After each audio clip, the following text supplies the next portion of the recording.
Hello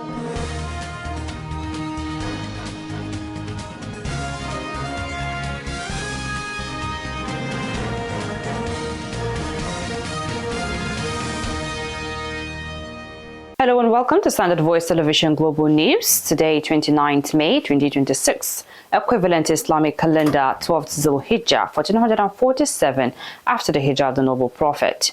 In the headlines,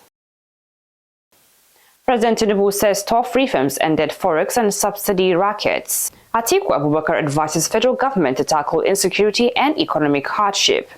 Army chief charges troops to intensify operations against kidnappers. And on the international scene, Iran's Islamic Revolutionary Guard Corps targets US base after renewed attacks. And on sport update, Jamaica's Reggae Boys threatens to stop Eagles Unity Cup title defense. Details of these and more will come into you in the news bulletin. I am Sumaya Mustafa. Stand by. The presidency has assured that the sacrifices Nigerians have endured over 3 years of sweeping economic reforms had not been in vain. President Bola Ahmed Tinubu disclosed this in his statement to mark his third year in office on May 29, 2026, noting that his reforms of the past 3 years blocked a daily hemorrhage of 18.4 billion naira earlier lost in petrol subsidies and 8 trillion naira lost to forex arbitrage. He, however, commends Nigerians for bearing the cost of unavoidable structural adjustments while acknowledging the pressures of his reforms on families, workers and youths. Tinubu insisted that the foundation for national recovery had been laid, saying when this administration assumed office, Nigeria faced profound economic and structural difficulties. The Nigerian leader also argued that the administration's decision to act swiftly on both fronts was a choice between national survival and politically convenient inaction. Moving on, the federal government has expressed worries over a coordinated attempt to use religion and manipulated digital content to create political tension ahead of the 2027 elections. The presidency made this known in a post issued on its official X handle, which was signed by the Office of Digital Engagement and Strategy, State House. According to the government, it had observed the circulation of manipulated and deepfake videos on social media and WhatsApp groups aimed at portraying President Bola Ahmed Tinubu negatively and inciting religious division. The presidency emphasized that Tinubu had always maintained a position of religious tolerance and national unity, noting that he leads a multi-religious nation built on constitutional freedom of worship, mutual respect, and peaceful coexistence. It added that Tinubu's position had consistently been that Nigeria belongs to citizens of all faiths and backgrounds committed to peace and national progress. The federal government has been advised to focus on addressing economic hardship, insecurity, and the rising cost of living facing Nigerians. The presidential candidate of the African Democratic Congress ADC, Atiku Abubakar, made the call in a statement issued by his senior special assistant on public communication, Frank Shoaibu. The former vice president was reacting to recent comments by the presidency on Nigeria's borrowing profile, suggesting that Nigeria's borrowing level is lower than that of some African countries.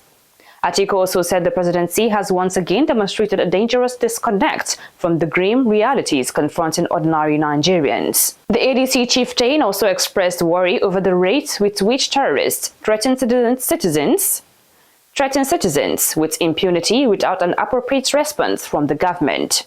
Atiku, while noting that the primary responsibility of any government is the security and welfare of its citizens, urged Tinubu to step down from office in the interest of Nigerians. A faction of the People's Democratic Party, PDP, is expected to hold a special national convention tomorrow, Saturday, to formally endorse former President Goodluck Ebele Jonathan as its presidential candidate for the 2027 general election. National Publicity Secretary of the faction, Iniema Mubong, and its National Organizing Secretary, Theophilus Dekas-Shan, in a statement signed, the convention is to take place at the A-Class Event Center, Kasim Ibrahim Way in Wuse 2, Abuja. It was gathered that Saturday's convention follows a sequence of steps by the Kabir Turaki-led faction to position Jonathan as its flag bearer. The faction screening committee had on May 19 granted Jonathan a waiver and cleared him as its sole presidential aspirant. Moving on, the federal government has reiterated its commitment to promoting electric vehicles and clean transportation as part of efforts to modernize Nigeria's transport sector, deepen industrialization, and advance the country's green energy agenda. The commitment was made at the opening meeting of the Electric Vehicle Association of Nigeria held in Abuja, where government officials and industry stakeholders stressed the need for stronger collaboration to position Nigeria as a major player in Africa's electric mobility revolution. The Director General of the Presidential Enabling Business Environment Council, Zara Audu, congratulated the association for a bold and visionary step towards shaping the future for transportation, energy transition, and sustainable economic development in Nigeria. She noted that the government is committed to building a modern, competitive, and innovation-driven economy through the diversification and modernization of the country's mobility ecosystem. On his part, the Minister of Innovation, Science and Technology, Kingsley Ude, stressed that science and technology remain the defining difference between developed and underdeveloped countries. The news is coming to you on Standard Voice Television Global News. Still to come in the news. Army chief charges troops to intensify operations against kidnappers. And on the international scene, Iran's Islamic Revolutionary Guard Corps targets US base after renewed attacks. And on sport update, Jamaica's Reggae Boys threatens to stop Eagles Unity Cup title defense. These and more will be coming to you after this break.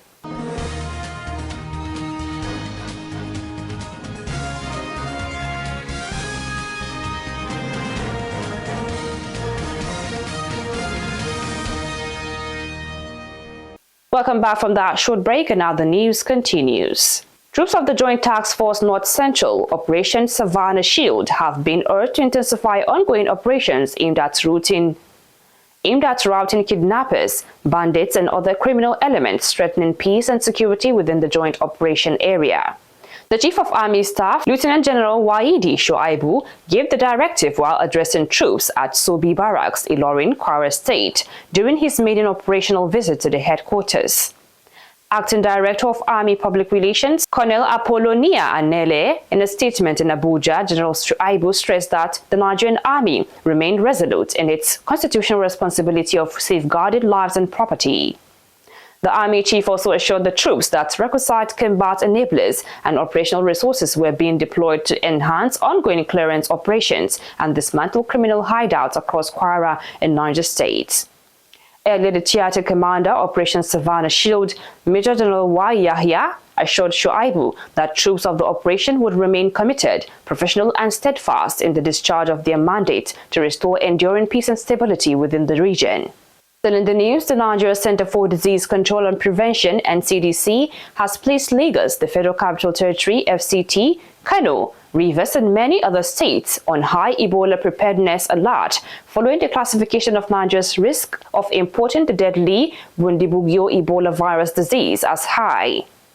The center, in a national public health advisory address to commissioners for health across the 36 states, warned that Nigeria must urgently strengthen surveillance, isolation capacity, and infection prevention systems as the virus spreads across parts of the Democratic Republic of Congo and Uganda. It emphasized that all states and the FCT must immediately activate full preparedness systems to ensure early detection, rapid containment, and protection of healthcare workers. The World Health Organization, WHO, has already declared the outbreak a public health emergency of international concern, which the center underscores the urgency for immediate nationwide readiness before early suspected cases detected in Nigeria. Moving on, the National Hajj Commission of Nigeria, NAHCO, is set to commence the return airlift of Nigerian pilgrims from the Kingdom of Saudi Arabia on Friday, June 5. The Director of Training and Research of the Commission, Abubakar, made this known during a courtesy visit to the Kano State Amirul Hajj, Ali Ibrahim Abdul Qadir, in Mecca. He explained that the Commission had concluded all necessary arrangements to ensure a smooth, safe and hitch-free return of pilgrims following the completion of the 2026 Hajj rites. Abubakar added that NAHCON, in collaboration with state pilgrims' welfare boards, airline operators and Saudi authorities, had put adequate measures in place to guarantee the orderly transportation of pilgrims back to Nigeria. According to the director, the return schedule was carefully designed to minimize delays and congestion at airports while ensuring the comfort and safety of pilgrims throughout the exercise. And on the international scene, Iran's Islamic Revolutionary Guard Corps says it's besieged an American air base in the region after the U.S. launched fresh attacks on southern Iran overnight. The Guard Corps did not, however, disclose the location of the base, but Kuwait, which hosts a U.S. base, revealed that it intercepted a hostile missiles and drones threat. According to the U.S. military, Iran launched a ballistic missile towards Kuwait that was intercepted by Kuwait forces, without specifying whether it was aimed at its military base. The Iranian missiles come after the U.S. struck Iranian drones over the Strait of Hormuz at a military site in Bandar Abbas, a strategic port city in southern Iran. In another development, Fire Chief of Longview Fire Department, Brad Hadnick, has confirmed that the death toll from a chemical spill at a paper plant in the northwestern United States has risen to 8, with 3 others still missing. A huge tank holding 3.4 million liters of a highly caustic substance imploded at the plant in Longview, Washington State, sparking a major operation. And lastly, on sport update, Jamaica midfielder Courtney Clark has threatened that the Reggae Boys are determined to end the Super Eagles' reign as Unity Cup champions when both sides meet in Saturday's final in London. Clark spoke after Jamaica defeated India 2-0 in Wednesday's semi-final clash at the Valley to set up another final showdown against Nigeria. The clash will mark the 3rd consecutive time Nigeria and Jamaica will meet in the final of the Unity Cup, with the Super Eagles entering the games as defending champions and favorites after their commanding 2-0 victory over Zimbabwe on Tuesday. Nigeria booked their place in the final on Tuesday night after debutant Femi Azeez scored twice in an impressive display against Zimbabwe at the Valley. The Super Eagles' display against Zimbabwe has increased expectations among supporters, especially after Shelley handed opportunities to several new faces and fringe players during the semi-final. Finally on the news, here's a recap of the top stories again. President Tinubu says tough reforms ended forex and subsidy rackets. Atiku Abubakar advises federal government to tackle insecurity and economic hardship. Army chief charges troops to intensify operations against kidnappers. And on the international scene, Iran's Islamic Revolutionary Guard Corps targets U.S. base after renewed attacks. And on sport update, Jamaica's Reggae Boys threatens to stop Eagles Unity Cup title defense.